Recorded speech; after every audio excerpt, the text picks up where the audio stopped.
Ignition sequence starts. 6, 5, 4, 3, 2, 1, 0. Liftoff. We have a liftoff.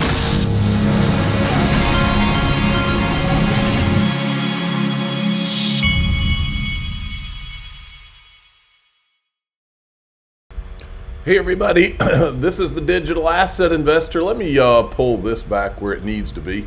I was gonna mention to everybody right out of the gate, there's 23 days left for XRP Las Vegas. Those tickets are gonna be, there's only general admission tickets left now. They're gonna be running low. I told Brad Combs yesterday that we ought to do an X Spaces about XRP Las Vegas today. So I'm planning after I do my videos at some point today, I've never even done one of these X Spaces because it's really not my thing.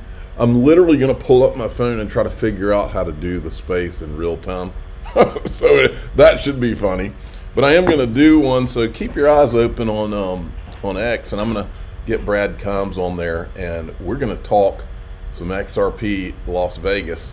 And so anybody who's either coming or anybody who's either coming to XRP Las Vegas or wants to, and it might be some sponsors that are out there to talk about what they're going to do, and we'll try to maybe I'll put out a tweet and and copy in the sponsors and say, any of you guys that are out there that want to jump in the space and tell what you're going to do, let's go for it. All right. XRP is doing a little bit of moving today. Look at this, and it's doing it when the rest of the market isn't really doing it. And it's not like anything crazy, but it did a little bit of a bump a few minutes ago that I noticed. It's at 63 cents. Last 7 days up 7% or so. So nothing crazy yet, but we will see. Ron Paul is talking $20,000 an ounce gold. One number that I watch and I find interesting just because it entertains me is, I keep talking about legal tender. What does the government say? What did the Monetary Act of 1792? It established silver as the main currency, but it also talked about gold. But when our country started, gold was essentially $20 an ounce. And for a while they made plans, they made gold illegal in the Depression, and it stayed at $20 for a long time until the Depression, when they made it $35 an ounce artificially. But it wasn't until after gold got re-legalized in the 70s. In 1975, gold was going for originally 20. It went to $200 in 1975. That's a tenfold jump. They added a zero. And then the next zero was added this past year. That was $2,000. And believe me, there's going to be another zero in our lifetime, and that'll be tenfold. So you say, well, it can't be tenfold. That's impossible. But it did it. It went from 20 to 200 to 2,000. Even I, when we first saw the breakdown at Bretton Woods, gold was 30. We weren't allowed to own it, but it was $35 an ounce. And and then when Bretton Woods broke down, it went up to $100.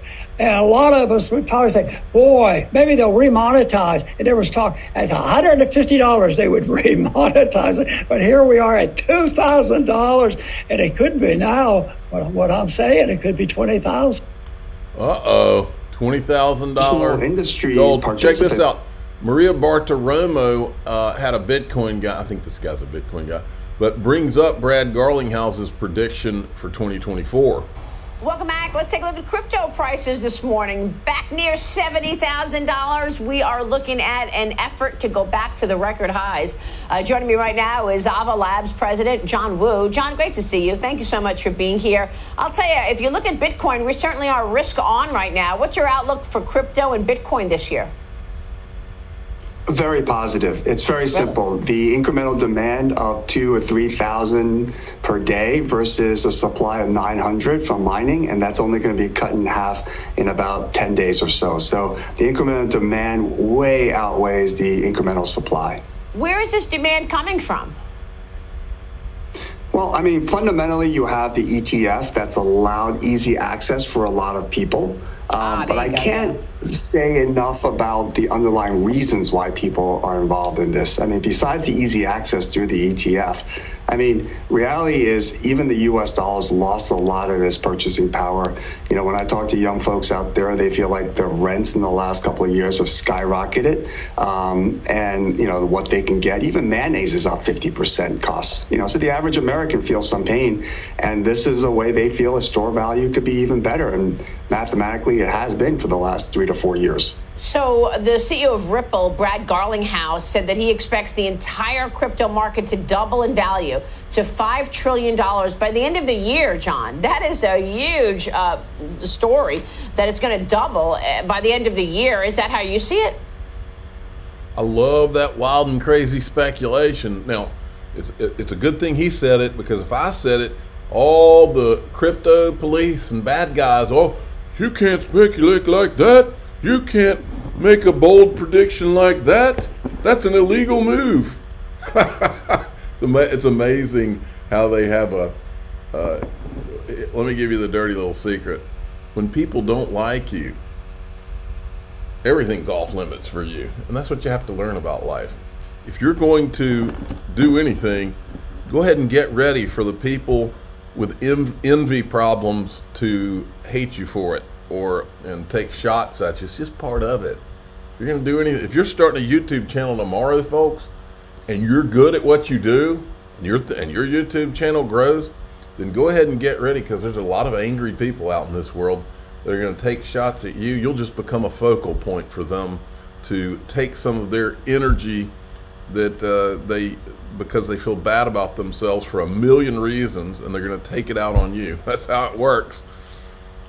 I agree with Brad directionally. I think the timing, I mean, by the end of the year, that's very aggressive. I think what he's seeing and what I'm seeing that gets him very excited is actually the usage of all the cryptocurrencies. So Bitcoin usage is really store value. But although like Avalanche and Ethereum, there's a lot of building on top of those blockchains. Ava Labs helps companies. Let me tell you what, folks. Many of you have heard me say it. In 2019, I went to a litecoin conference at the Cosmopolitan in Las Vegas, and let me tell you something, folks.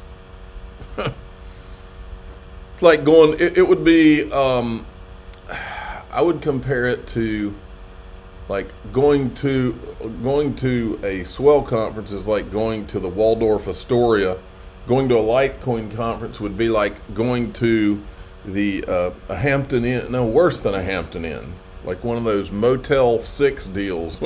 I mean, that's what you're talking about, which is why I laugh when they talk about half of these cryptocurrencies besides XRP for that very reason. Build on top of joke. Avalanche. I even know some of the biggest Bitcoin pundits in the world who even think that when you walk in Bitcoin Miami, I don't know if they do that anymore, which is a pure Bitcoin conference, it's like a cartoon you're walking into. Total different experience. Total. We're talking and working with places like BlackRock, PayPal. A lot of traditional industry participants are deploying. Even JP Morgan, for whatever Jamie Dimon says about the crypto asset class, the usage of the blockchain is actually happening. So from that perspective, well, JP Morgan has to lie about it because they're probably one of the Ethereum disguised whales, and they were there from the beginning. Super bullish as well for the whole space. And the usage is coming in what industries predominantly? Is this financial services? Is this all corporate America? Where are you seeing this usage most? Ripple. It is growing to various parts of traditional technology, but right now the number one and lead is actually traditional finance. Yeah, PayPal is using their own stable coin. BlackRock tokenizing assets like money market funds. So it is tokenizing real world assets because it's a cleaner, easier form to hold the right of ownership, basically. Yeah, that's great. All right. You're starting to see the writing on the wall. Here's a Bitcoin maxi that sees the writing on the wall. In the future, once more crypto are deemed non-securities, you're going to see SPY ETFs for, say, metaverse or NFT space or games. You know, thinking out loud right now, right after Ethereum SPY ETFs are approved. Well, there's Ethereum futures ETF, futures-based ETF, and spot ETFs. But I think right afterwards, we're probably going to see an XRP one, because XRP was just deemed a non-security, right? So it makes sense that there will be an XRP SPY ETF soon. And then, and as time goes on, I think we'll get more, and then fund managers will be smart about it and, put it together. There may be a crypto one where it's Bitcoin, Ethereum, and XRP or something like that, right? Yeah, I think that's definitely going to happen. They're starting to figure out, put two and two together. BCB Group, look at this. This is the BCB Group. We're thrilled to announce while at Paris Blockchain Week that we are working with Medico, the Ripple-owned provider of digital asset infrastructure technology, to consolidate governance of our digital asset custody operations on Medico's flagship custody platform. You got to see this, folks.